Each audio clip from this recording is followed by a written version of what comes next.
Eh bien, on lit dans le livre du Deutéronome, chapitre 2 et le verset 1. Deutéronome 2 et le verset 1. Nous nous tournâmes et nous partîmes pour le désert, par le chemin de la mer Rouge, comme l'Éternel me l'avait ordonné. Nous suivîmes longtemps les contours de la montagne de Sir. L'Éternel me dit, vous avez assez suivi les contours de cette montagne, tournez-vous vers le nord. Donne cet ordre au peuple.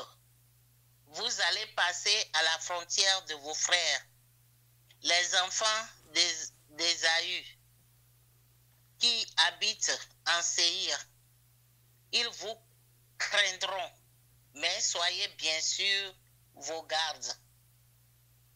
Ne les attaquez pas, car je ne vous donnerai dans leur pays pas même de quoi poser la plante du pied.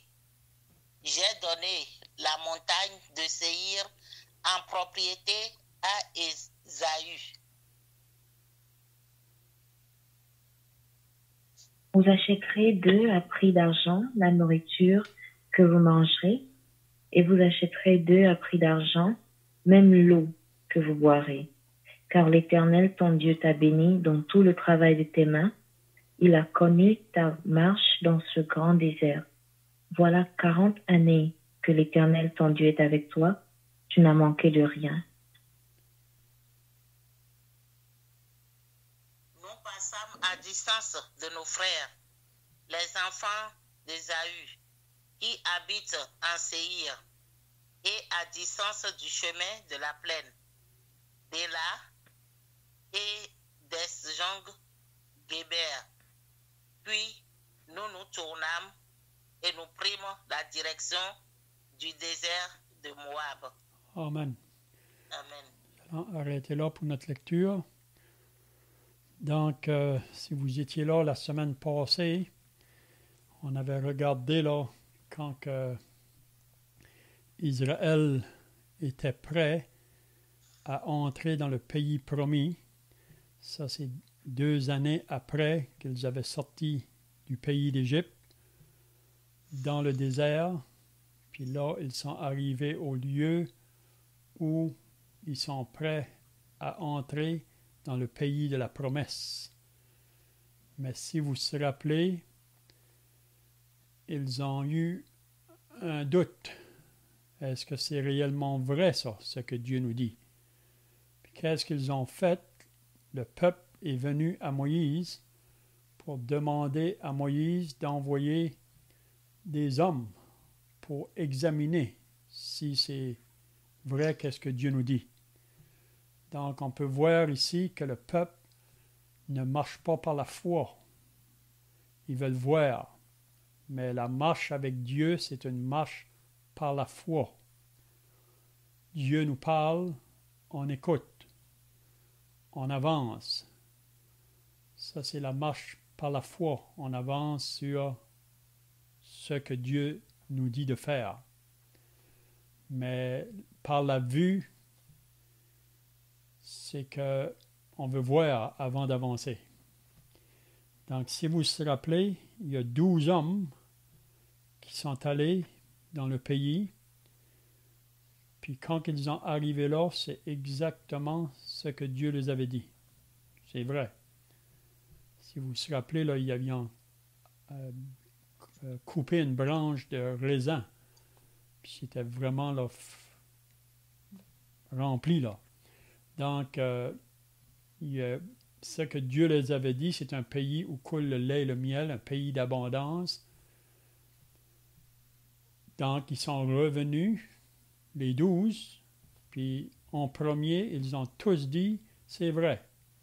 Ce que Dieu nous dit, c'est vrai. Mais, si vous vous rappelez, qu'il y a 10 parmi eux autres qui ont dit, c'est vrai, mais on ne peut pas y aller.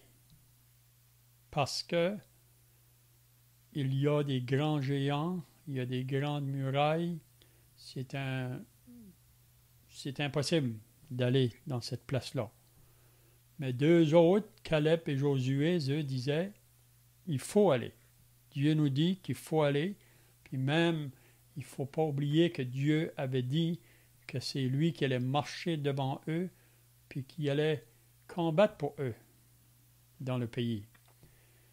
Mais si vous vous rappelez là, que les 10 qui ont parlé là, négatif ont influencé tout le peuple. Puis là, le peuple ne veut pas aller. Donc Dieu dit, vous ne voulez pas aller, vous n'irez pas. Puis après que Dieu dit, vous n'irez pas, là, ils se décident de vouloir aller. Mais Dieu dit, allez pas, parce que je ne serai pas avec vous autres. Vous avez refusé d'aller en premier, donc maintenant, vous voulez, mais je ne serai pas avec vous. Puis si vous vous rappelez, là, ils ont voulu aller quand même, mais ils ont été battus par les Amoréens. Donc, qu'est-ce qui va arriver maintenant?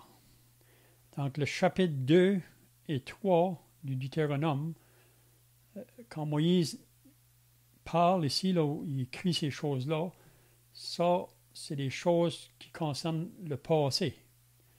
Puis ça concerne vraiment cette première génération là, qui est sortie de l'Égypte, puis qui sont arrivés prêts à entrer dans le pays, mais qui refusent à cause de leur incrédulité. Donc Dieu va leur dire, vous n'entrez pas, mais c'est vos enfants qui vont entrer, ceux de la deuxième génération. Donc le chapitre 2 et 3, ça comprend les 38 ans qu'ils ont passés dans le désert, là. Après qu'ils ont refusé d'entrer, donc Dieu leur dit, vous allez retourner dans le désert. Puis ils ont tourné dans le désert pour 38 ans, puis toute cette première génération-là va mourir dans le désert, dans ces 38 ans-là. Là. Donc c'est ça qu'on va regarder un matin à partir du chapitre 2.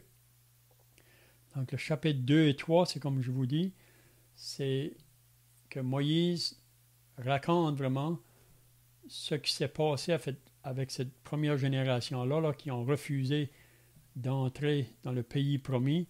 Puis il raconte vraiment ce qui s'est passé dans le désert, là, jusqu'à ce que cette première génération-là va mourir. Donc la leçon qu'on apprend ici, pour nous aujourd'hui qui sommes associés au peuple de Dieu, vous savez que Dieu veut bénir son peuple, toujours. Puis c'est ça que Paul dit dans l'Épître aux Éphésiens. En lui, Dieu vous a béni de toutes les bénédictions spirituelles dans les lieux célestes. Donc Dieu veut bénir son peuple comme qu'il voulait bénir Israël, il veut aussi nous bénir. Mais vous savez qu'il y a toujours la nature charnelle en nous, puis elle, cette nature-là ne peut pas marcher par la foi. Cette nature-là, pour marcher, il faut qu'elle voie. Mais si vous avez remarqué la semaine passée, même après que le peuple a vu, ou ces hommes-là qui étaient allés là, pour voir, après qu'ils ont vu, pourtant ils ont vu. Et là, ils ne marchent plus par la foi. Dieu les avait dit, mais là, ils voient. Mais même à ça, après avoir vu, ils ne vont pas avancer non plus. Parce que la marche par la foi seule nous fait avancer dans les sentiers de Dieu. Parce que par la vue, on ne va pas avancer. Donc, aujourd'hui, comme ce peuple-là, le peuple de Dieu aujourd'hui qui est associé à l'Église, on est appelé à marcher par la foi. Puis Dieu a des bénédictions à nous donner présentement sur la terre. Mais vous savez, comme le peuple d'Israël, il y avait aussi les ennemis qui étaient là pour les empêcher d'entrer dans ces bénédictions-là. Puis la même chose aujourd'hui. Il y a des ennemis qui font la guerre contre le croyant pour nous empêcher d'entrer dans les bénédictions. Puis vous savez quels sont nos ennemis. Il y a le monde, il y a le diable et la chair. Puis je crois que la chair, c'est probablement notre ennemi le plus proche, qui veut nous arrêter d'avancer. Vous savez, chaque chrétien, on est exhorté dans la parole de Dieu à persévérer dans la parole de Dieu, dans la lecture de la parole de Dieu. Puis si vous allez le faire, vous aurez un combat à livrer, parce que la chair en nous ne veut pas lire la parole de Dieu. Elle n'a pas d'intérêt pour la parole de Dieu. Donc, pour un croyant qui va avancer, là, ça va être très important, la lecture de la parole, puis il faudra qu'il mette un effort parce que l'ennemi veut nous empêcher. La chair, le monde, le diable. Le diable ne veut pas que nous lisions la parole. Puis aussi, il y a un autre côté qui est très important dans la vie d'un chrétien, c'est la prière. Avoir un temps pour parler avec Dieu ou parler à Dieu. Et donc la prière, il y a différents aspects de la prière, mais c'est très important à chaque jour que le croyant mette un temps à part pour parler avec son Dieu. On sait qu'on est exhorté dans la parole de Dieu de prier toujours ou de prier sans cesse. Je crois que la prière pour le chrétien, c'est comme l'air qu'on respire à chaque jour. Pour garder la vie, il faut qu'on respire l'air à chaque jour. Donc, pour le chrétien qui avance dans sa vie de chaque jour, c'est très important d'avoir une attitude de prière là, dans tous les événements qui peuvent prendre place, même dans un jour. Donc, ça, c'est une autre chose que le diable va essayer d'arrêter. Que vous ne priez pas. Puis aussi, le monde, parce qu'on vit dans un monde qui est tellement vite, donc c'est où on prend le temps pour s'arrêter là. Vous savez, le monde est tellement vite, mais le croyant, il faut qu'il soit vraiment exercé, discipliné. Puis, vous savez que si vous allez mettre du temps pour le Seigneur, vous allez avoir plus de temps pour faire les choses de la journée. Mais si on néglige la parole ou la prière, on va trouver les journées plus difficiles pour avancer. Donc, on voit les deux côtés là. Vous savez que Israël est vraiment un peuple que Dieu a appelé, un peuple à part, puis Dieu va les bénir en autant qu'ils vont obéir sa parole. Mais s'ils négligent ou désobéissent, donc ils vont voir les conséquences. Donc c'est la même chose pour nous associés au peuple de la Nouvelle Alliance. Donc je ne sais pas si quelqu'un a des pensées à ajouter là, de ce qu'on a vu dans les semaines passées. Sinon, on va commencer au chapitre 2.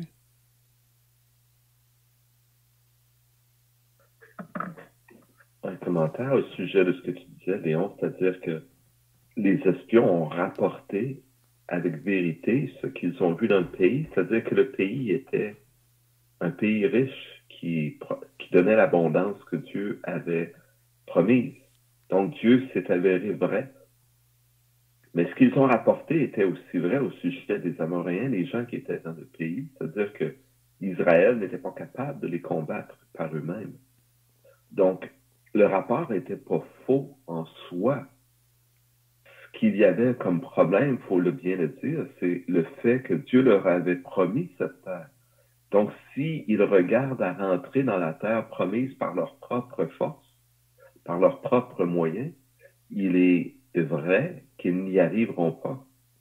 Le problème, c'est qu'ils ont mis en oubli ce que Dieu avait dit. Donc, effectivement, on voit que quand ils ont voulu combattre contre ce peuple, ils ont été battus. Et c'est ce que les yeux de l'homme voient. On est sur une terre, sur un terrain où on va perdre.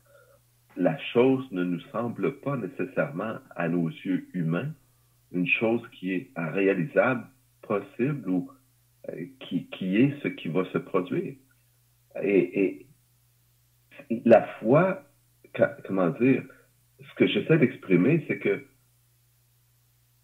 on voit le blâme que Jésus a fait à Thomas et il lui a dit « Heureux celui qui croit sans avoir vu ». Ce que je veux exprimer, c'est que la foi, ce n'est pas marcher sur un nuage, s'imaginer des choses. Quand Jésus blâme Thomas de ne pas avoir cru, ce n'est pas que Thomas n'avait pas de raison de croire. En fait, Thomas avait reçu de ses amis, les autres apôtres, le témoignage que Jésus était ressuscité, mais il a refusé de croire. Ce témoignage qui lui avait été rendu de Dieu à travers ses amis, Jésus s'était montré à ses amis. Et quand Jésus s'est montré à ses amis, il savait très bien que Thomas n'était pas là et qu'il aurait eu à écouter le témoignage des apôtres, des autres apôtres, pour savoir que Jésus était ressuscité. Sans compter le fait que les femmes avaient déjà vu Jésus aussi ressuscité, il l'avait rapporté, et que Jésus lui-même avait annoncé qu'il était pour ressusciter. Donc, ce que je veux dire, c'est que Thomas, en réalité, avait reçu le témoignage. Il savait, la parole de Dieu lui avait été adressée, il savait qu'il aurait dû croire que Jésus était ressuscité.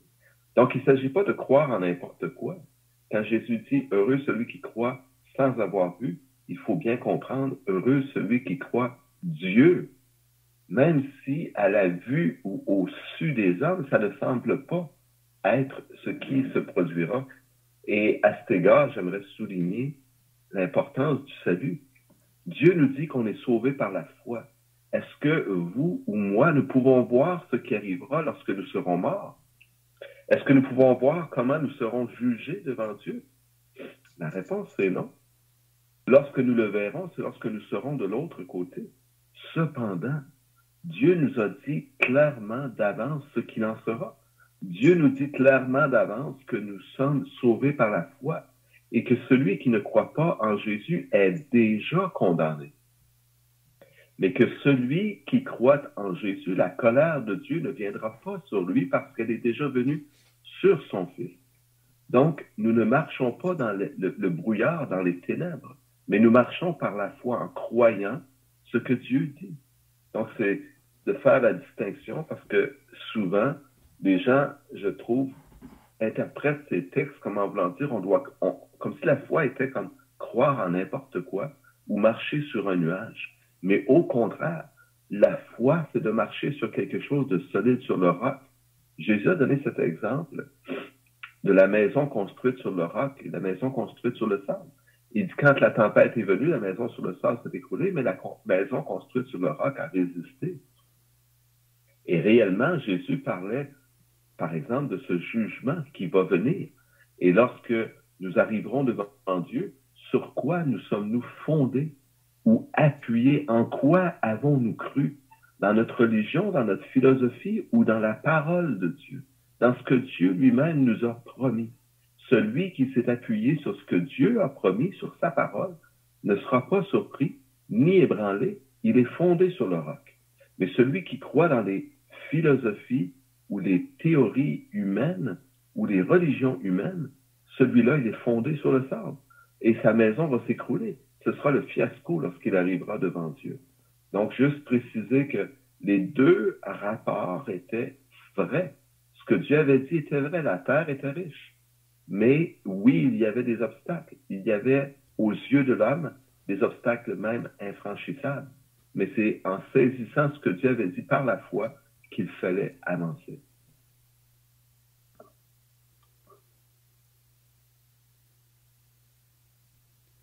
Oui, c'est ça qu'on lit dans l'Épître aux Hébreux au chapitre 11.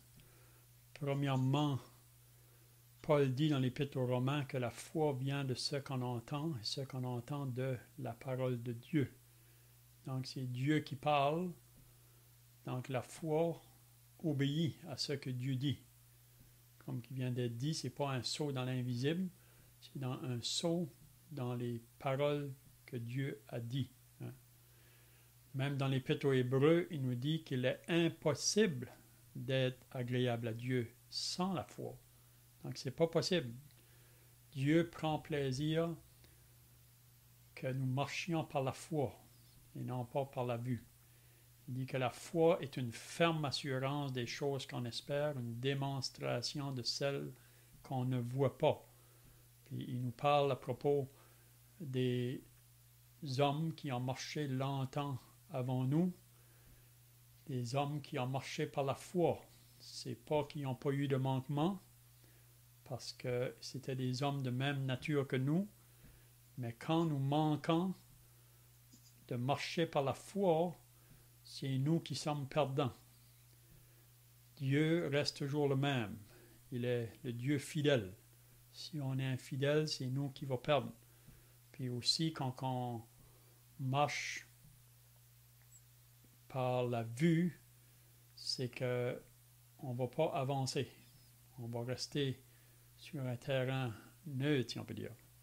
Ou on ne pourrait pas dire neutre parce que souvent, si on n'avance pas, on recule. C'est bien, donc, on va au chapitre 2 du Deutéronome.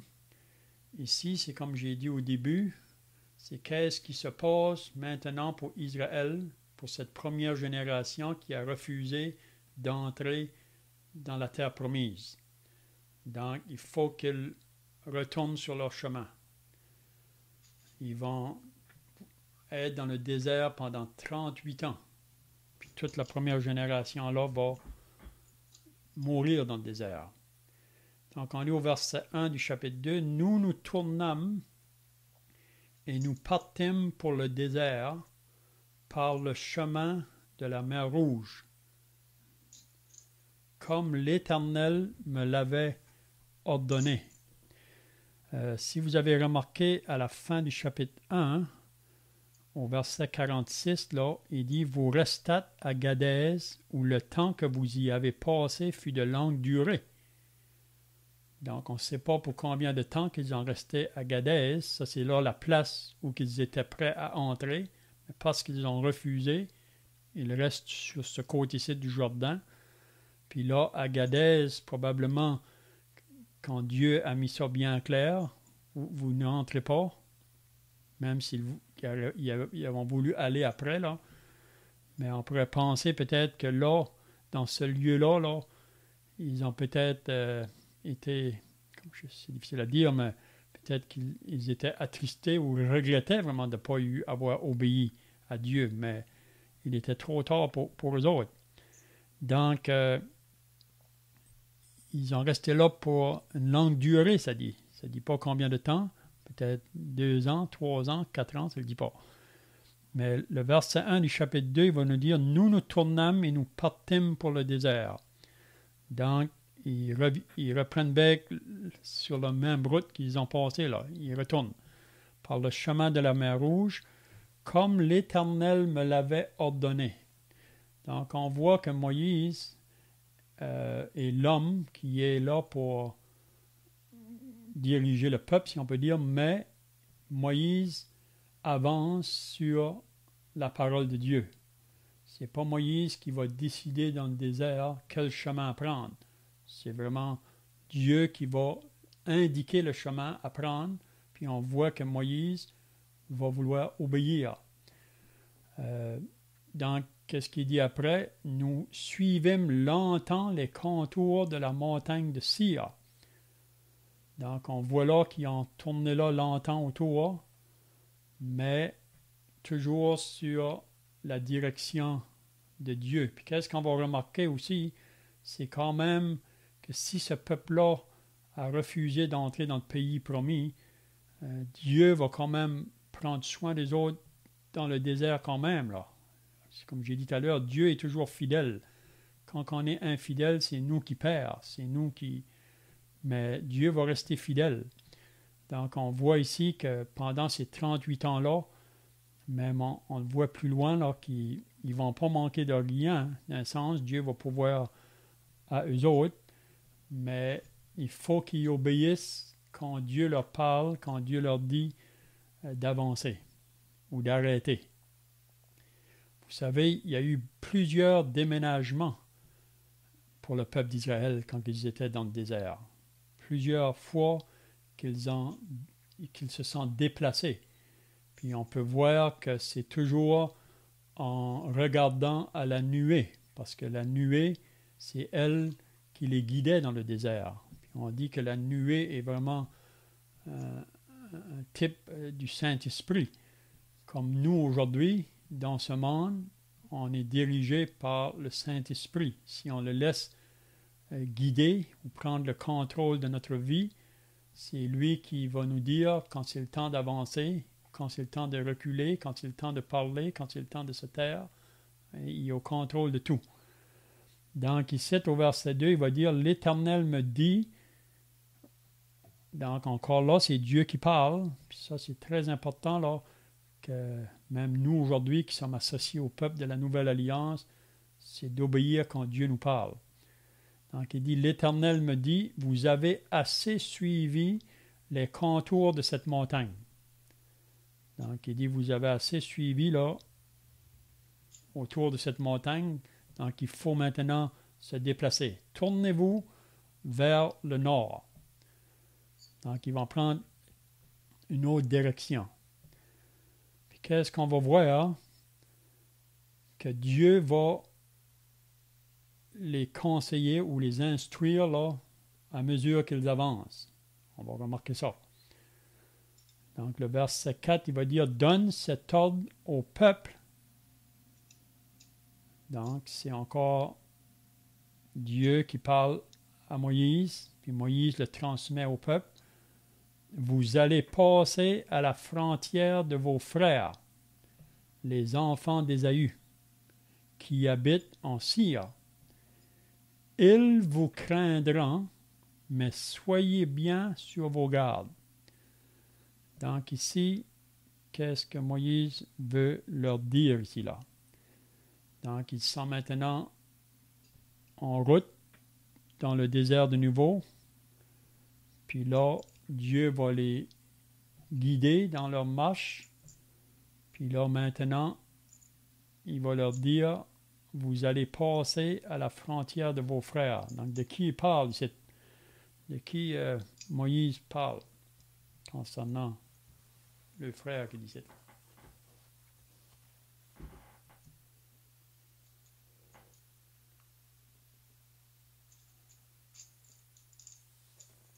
Bon, c'est qu'Abraham a eu Isaac, et puis Isaac a eu Jacob, et il a eu aussi Ésaü.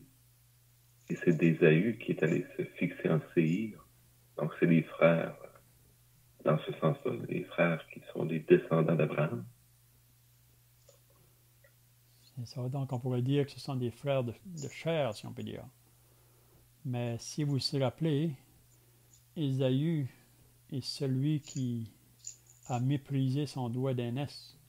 C'est lui qui était le plus vieux, c'est lui qui était censé d'avoir la bénédiction, premièrement, mais parce qu'il a méprisé ou qu'il a pris ça vraiment à la légère, cette bénédiction-là, donc il a perdu sa bénédiction.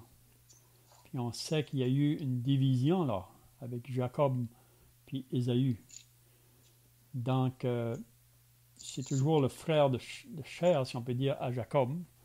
Puis on pourrait l'appliquer peut-être pour nous aujourd'hui, que pour tous ceux qui sont sauvés aujourd'hui, qui sont associés au peuple de Dieu, qui est l'Église, on a encore des relations, vous savez, avec notre famille vraiment charnelle, nos liens familiales encore, mais il y a une séparation, qu'on peut dire, qui se fait entre les deux. Puis la raison, c'est comme qu'on avait vu dans Matthieu au chapitre 10, quand Jésus dit que je ne suis pas venu amener la paix sur la terre, mais la division. Donc, dans une famille, il y aura 2 contre 3, 3 contre 2. C'est l'idée que ceux qui ont cru vont prendre le côté de Dieu, si on peut dire. Ils vont marcher dans les voies de Dieu. Mais ceux qui ne croient pas, ils marchent dans une voie contraire, une voie qui est associée à ce monde. Mais ici, on voit que Dieu, en parlant à Moïse et au peuple d'Israël dans le désert, il leur donne quand même des directions comment agir envers son frère dans la chair. Hein? On va voir ça. Puis qu'est-ce qu'on remarquera dans le chapitre 2 et 3, ça c'est bien de réaliser ça, c'est que Dieu est lui qui est au contrôle de tout peuple, toute nation, tout homme sur la terre. Puis c'est lui qui a fixé les demeures de tous. Et donc, il y a beaucoup de choses, même en lisant ces paroles-là, là, peut-être qui nous échappent, qu'on a de la difficulté à comprendre, mais il faut simplement nous soumettre à Dieu, qui est celui qui a créé toutes choses, puis c'est lui vraiment qui a le droit de faire ce qu'il veut. Ce n'est pas à nous à dicter Dieu. Et même dans Romains chapitre 10, Paul le dit là, ô toi homme, qu'as-tu de contester avec Dieu? On ne doit pas contester Dieu. Mais j'aimerais juste lire un passage dans les Actes des Apôtres pour confirmer ça, là. Dans les Actes des Apôtres au chapitre 17, à partir du verset 24, vous vous rappelez que Paul se trouvait à Athènes à ce moment-là. Puis il y a eu le hockey, si on peut dire, de porter la parole. Puis qu'est-ce qu'il dit au verset 24? Le Dieu qui a fait le monde et tous ceux qui s'y trouvent, étant le Seigneur du ciel et de la terre, n'habite point dans des temples faits de mains d'hommes. Il n'est point servi par des mains humaines, comme s'il avait besoin de quoi que ce soit, lui qui donne à tous la vie, la respiration et toutes choses. Puis surtout le verset 26 qui dit « Il a fait que tous les hommes sortissent d'un seul sang, habitassent sur toute la surface de la terre, ayant déterminé la durée des temps et les bornes de leur demeure. Il a voulu qu'ils cherchassent le Seigneur et qu'ils s'efforçassent de le trouver en tâtonnant, bien qu'il ne soit pas loin de chacun de nous, car en lui, nous avons la vie, le mouvement et l'aide. » C'est ce qu'ont dit aussi quelques-uns de vos poètes.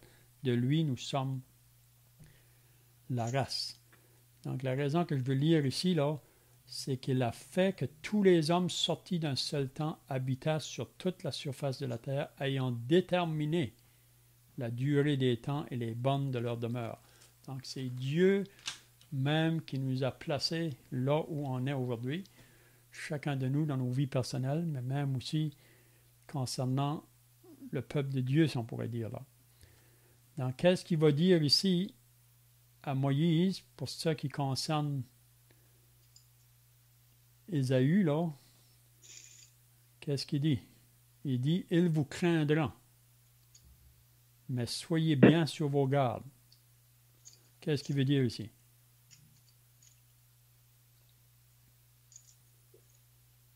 En fait, ils n'ont pas voulu aller combattre pour entrer dans la terre promise, mais ils peuvent peut-être être tentés en voyant un peuple plus faible ou moins grand, moins fort. Ils peuvent être tentés par leur propre force d'aller là où Dieu ne veut pas qu'eux aillent. Donc, ils peuvent, encore une fois, avoir le désir de marcher par la vue et aller dans une direction qui n'est pas celle de Dieu. On voit beaucoup sur la terre des conflits entre les hommes. Les hommes trouvent toutes sortes de raisons de disputes. Et il y a beaucoup de guerres sur la terre qui viennent des luttes de territoire, de zones, de régions, de toutes sortes de choses. L'homme a un cœur qui facilement va s'irriter et va chercher conflit. Et Dieu le sait.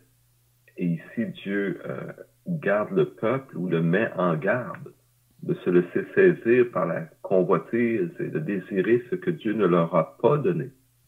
Donc, de s'attacher à ce que Dieu leur dit encore une fois et non pas à ce que eux voudraient faire. C'est ça, on verra même dans le chapitre 3, comme tu viens d'être dit, Dieu va être avec eux autres parce qu'il va envoyer à combattre, même là, dans ces 38 ans-là dans le désert, là, il va y avoir des ennemis qui vont être très forts, qui vont venir essayer de les combattre, mais Dieu va être avec Israël. Donc ça encore là, ça nous prouve que s'ils auraient entré dans le pays, Dieu est avec eux autres. Parce qu'il va le prouver ici, mais à cause qu'ils ont désobéi, là, ils ne rentreront pas. Donc, ils vous craindront, donc en parlant d'Ésaü, puis tous ceux qui associent avec lui, Édom, ça c'est Édom, vraiment Ésaü, ils vous craindront. Vous vous rappelez quand que Josué, on lit ça dans les livres de Josué, là, quand c'est lui qui va faire entrer le peuple d'Israël dans le pays, puis la première ville, c'était Jéricho. Puis vous vous rappelez qu'est-ce que la prostituée Rahab avait dit aux espions, que tout Jéricho craint parce qu'il y avait la crainte, parce qu'ils savaient qu'Israël est réellement le peuple de Dieu, puis Israël vient, donc ils sont dans la crainte. Donc ici, c'est un peu la même pensée, là. Ils vous craindront, mais soyez bien sur vos gardes. Donc, je pense, qu'est-ce qu'il dit par la suite? Il nous dit qu'est-ce que ça comprend d'être sur vos gardes. Il va dire, ne les attaquez pas, car je ne vous donnerai dans leur pays pas même de quoi poser la plante du pied. Donc ça, c'est une propriété que Dieu a donnée à Ésaü. Donc c'est Dieu qui donne ou qui enlève. Donc si Dieu donne une propriété à quelqu'un, il ne faut pas qu'un autre essaye de venir pour le prendre, à moins que Dieu le permette. Donc ici, c'est ça qu'il va leur dire. Ne les attaquez pas, car je ne vous donnerai dans leur pays rien là. J'ai donné la montagne de Sire en propriété à Ésaü.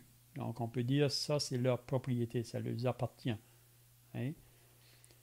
Donc vous ne devez pas les attaquer. Puis regardez qu'est-ce qu'il dit après. Vous achèterez d'eux à prix d'argent la nourriture que vous mangerez, et vous achèterez d'eux à prix d'argent même l'eau que vous boirez.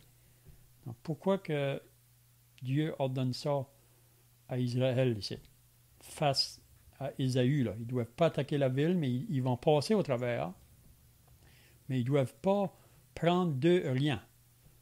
Et ils doivent payer pour qu'est-ce qu'ils vont prendre en passant au travers de ce pays-là. Là.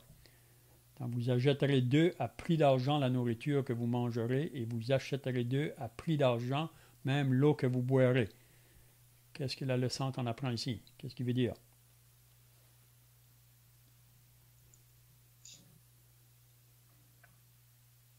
En fait, réellement, Dieu l'a donné à d'autres, donc ça leur appartient.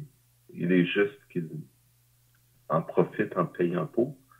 Je me pose la question, cependant, Léon, il n'y avait pas la manne qui les nourrissait, donc est-ce qu'ils ont vraiment eu besoin d'acheter de la nourriture? Pour l'eau, on peut comprendre peut-être, mais la nourriture. Oui, mais pour moi, ici, je pense que ce qu'il veut nous faire comprendre, c'est comme nous, aujourd'hui, qui sommes associés au peuple de la Nouvelle Alliance, Dieu nous promet qu'il va prendre soin de nous. Qu'on va pas... Il veut nous faire comprendre qu'on ne doit pas aller vers le monde inconverti, si on peut dire, pour pourvoir à nos besoins. Puis parfois, on peut avoir tendance de faire ça. Et comme si vous lisez dans Ésaïe, chapitre 30 et 31, Dieu met en garde le peuple d'Israël d'aller en Égypte pour chercher sa nourriture, mais il va prendre soin des autres. Je pense que c'est une application qu'on peut faire ici. Même Paul, dans Thessaloniciens, là, il nous enseigne qu'on doit travailler pour notre propre besoin. Là. Puis on devrait être vraiment de ceux qui, avec les besoins que Dieu nous donne, qu'on peut même aider ceux qui sont dans le besoin.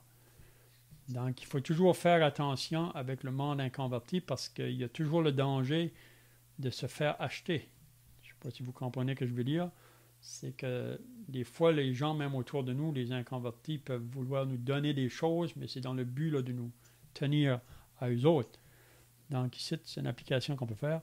Donc, vous achèterez d'eux à prix d'argent la nourriture que vous mangerez, et vous achèterez d'eux à prix d'argent même l'eau que vous boirez.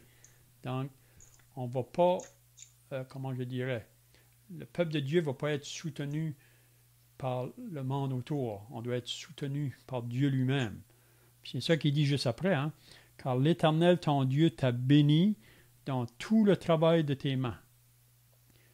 Donc, si on met Dieu en premier, cherchez premièrement la justice de Dieu et son royaume, et toutes les autres choses vous seront données par-dessus. Donc, c'est la même chose ici, Israël. Dieu t'a béni dans tout le travail de tes mains. Il a connu ta marche dans ce grand désert. Parce que là, ici, il arrive à la fin du 40 ans. Là. Il dit, voilà 40 années que l'Éternel, ton Dieu, est avec toi. Tu n'as manqué de rien. Donc, c'est un peu ce que David dit dans le psaume 23. L'Éternel est mon berger, je ne manquerai de rien. Donc, on ne doit pas, comment je dirais, se confier dans l'homme pour nos besoins. Hein? On voit ça souvent dans la parole de Dieu. c'est se confier en Dieu en tant que croyant. Donc, il dit, voilà 40 années que l'Éternel, ton Dieu, est avec toi, tu n'as manqué de rien. Il dit, nous passâmes à distance de nos frères, les enfants d'Isaü, qui habitent en Syr, et à distance du chemin de la plaine d'Éla, d'Eshkéber, puis nous nous tournâmes et nous prîmes la direction du désert de Moab. Donc, on voit ici qu'ils vont traverser au travers les enfants d'Isaü, là, puis ils vont faire exactement ce que Dieu va leur dire. Oui, ils vont passer au travers d'eux, ils ne vont pas les attaquer. Puis s'ils auront besoin d'acheter de la nourriture ou avoir de l'eau, ils vont payer pour. Et c'est un peu comme Abraham, vous vous rappelez, quand Abraham cherchait une place pour enterrer sa femme Sarah. Puis on voit que les fils d'Abraham, je pense, ils voulaient y donner une terre, mais il a dit non. Il dit, je veux acheter la terre. Il ne voulait pas avoir des choses. Je pense que c'est la même pensée ici, là. Donc, je vois que le temps est passé, là. Donc, je ne sais pas si vous avez d'autres pensées ou des questions ici.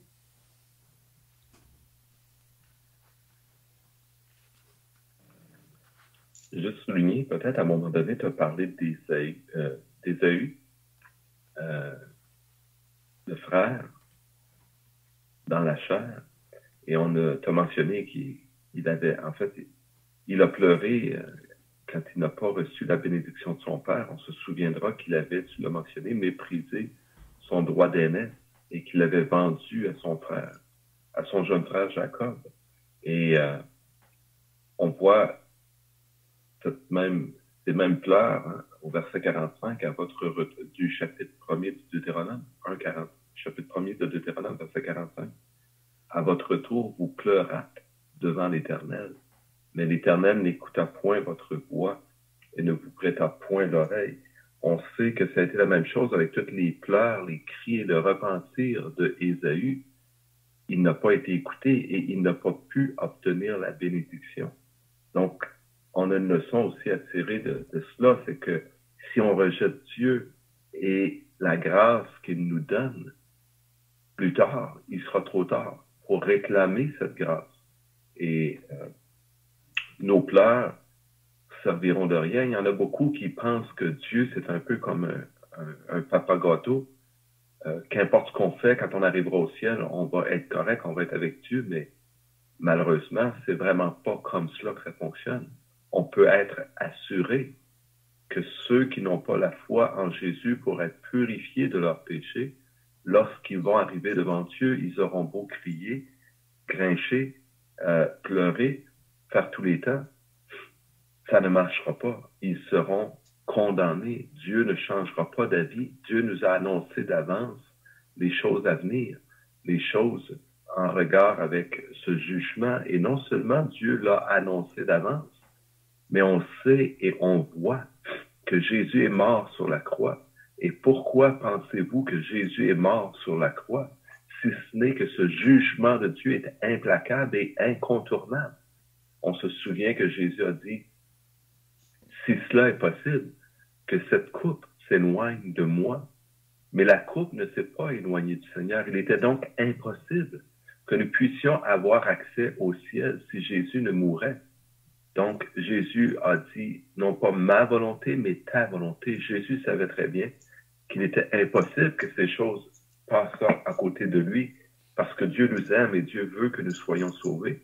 Mais ce jugement de Dieu sur Jésus, c'est notre condamnation à nous. Voilà ce que nous croyons par la foi, que Dieu nous a réellement déjà condamnés en Jésus-Christ.